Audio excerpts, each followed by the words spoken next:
So what am I? A value investor or a growth investor? I would say neither. Here's why.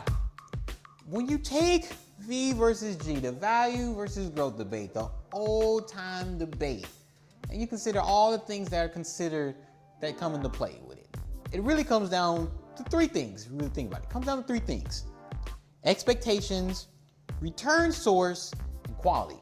This is a different take from what others are saying. This is different from the Wall Street Journal article that came out about it, rehashing the debate, bringing it back up. This is different than the Financial Education channel. Not too much different from them. Shout out to Jeremy. He did a good job of explaining the basics, but I want to take it a step further and explain why I'm neither of those. I might lean one way, but I wouldn't categorize myself as one. So let's go to the classic value versus growth. Now, pre-financial crisis makes a lot more sense. Makes a lot more sense because what you thought of value and what you thought of growth were just two complete opposites. So in terms of expectations, on an absolute basis, you just look at valuation and that kind of tells you what investors expect of the stock. Value, low expectations; growth, high expectations. It's pretty as simple as that, right?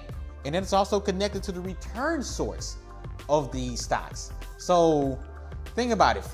I've always mentioned there's three return drivers for a stock. You have profit growth, you have your shareholder yield via dividends or buybacks, and you have a change in the valuation, right? The change in sentiment, the change in expectations. What made it much better to be a value investor, especially pre-global financial crisis, is that when you look at that return source, all you really need to do is, you're basing it more off of the shareholder yield and the valuation. All you need is a little bit of an increase in expectations. There's a little bit of a increase in that, and that drove most of your returns. Most of your returns are driven by the change in valuation. Growth investors had it a little bit tougher. Part of the reason they had it much tougher is that, they have high expectations, but not only do they have high expectations, they don't get any credit for meeting those expectations. Matter of fact, they are expected to meet those expectations, and they have to meet them consistently. That's the only way growth can win. So look at it from that perspective alone. Of course, value should be winning.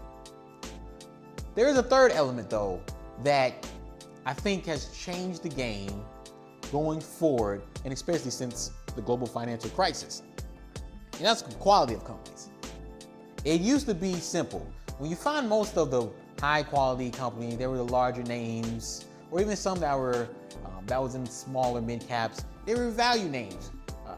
Mainly value names. And when I say quality, I mean manageable debt, like I mentioned before, management that's rewarding shareholders, and good returns on invested capital, good returns on assets.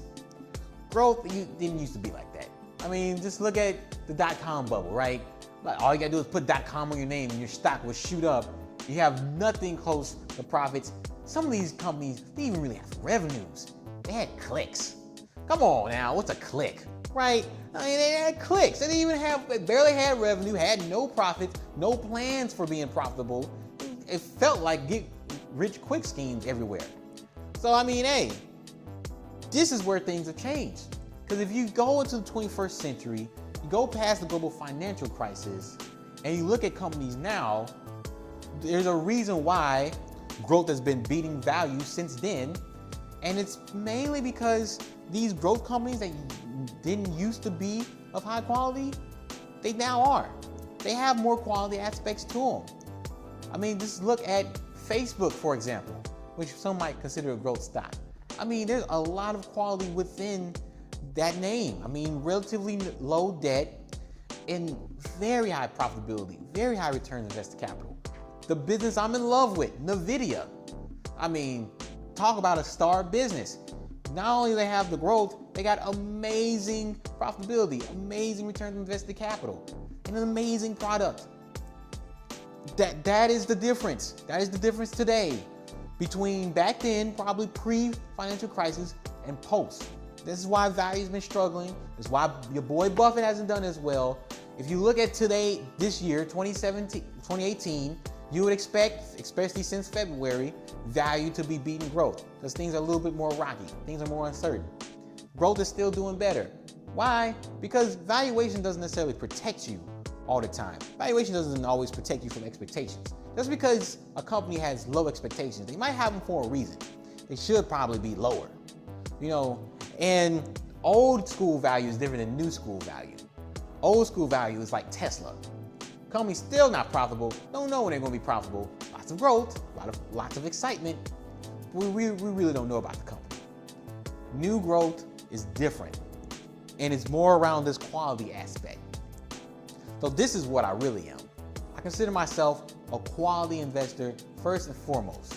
That return on invested capital number is the number one thing to me, and it's what speaks to me about what your growth prospects are, and are you able to reach these expectations? Because if you're able to reach those expectations, then I probably would choose a growth company over a value company.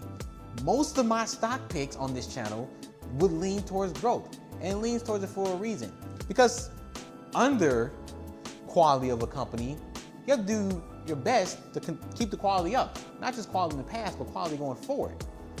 The best way to do that is to fight off competition. This is why the name of the channel is Economic Stock Picking. All right, Econ 101, supply and demand. It is my belief. In the short term, stock prices are driven by demand. They're driven by sentiment. I've looked at proprietary studies that have shown that. But the longer and longer you hold stocks, the more and more growth matters. More and more the fundamentals matter, and you need growth to be there. And the only reason growth will be there and reliably be there is not only if they have quality to the name, but they're able to fight off competition. So that's what I am. I am a quality investor looking for the best stocks that does the best job of fighting off competitions. I think most of the FANG stocks fit in this category. Netflix, I'm not so sure about. All the other ones, perfectly comfortable with. NVIDIA, perfectly comfortable with. Different names I've pitched in healthcare, perfectly comfortable with. I mean, these are the areas where you do certain things right. You have the strategic assets. Check that out in the card. It's the best way to fight off competition, in my opinion. You got these strategic assets, and they fight off any potential competitors in your way that will stop you from your long-term growth. And sometimes long-term growth doesn't mean maxing out profitability, i.e. Amazon. Amazon can do a lot to max out profitability in the short term, but it's having a continued long-term runway. So that's how I view companies. I view them based on that metric.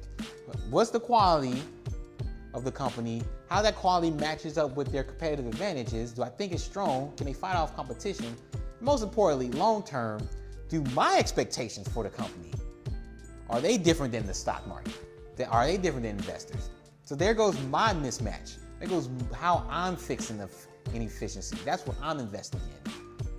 So it's not necessarily value or growth. And you shouldn't necessarily think things like that either. Because in reality, you need a little bit of both. You need a little bit of both. You need to buy stocks that have relatively low expectations to what you think based off of the growth prospects. But you have to have a certain framework to do that in.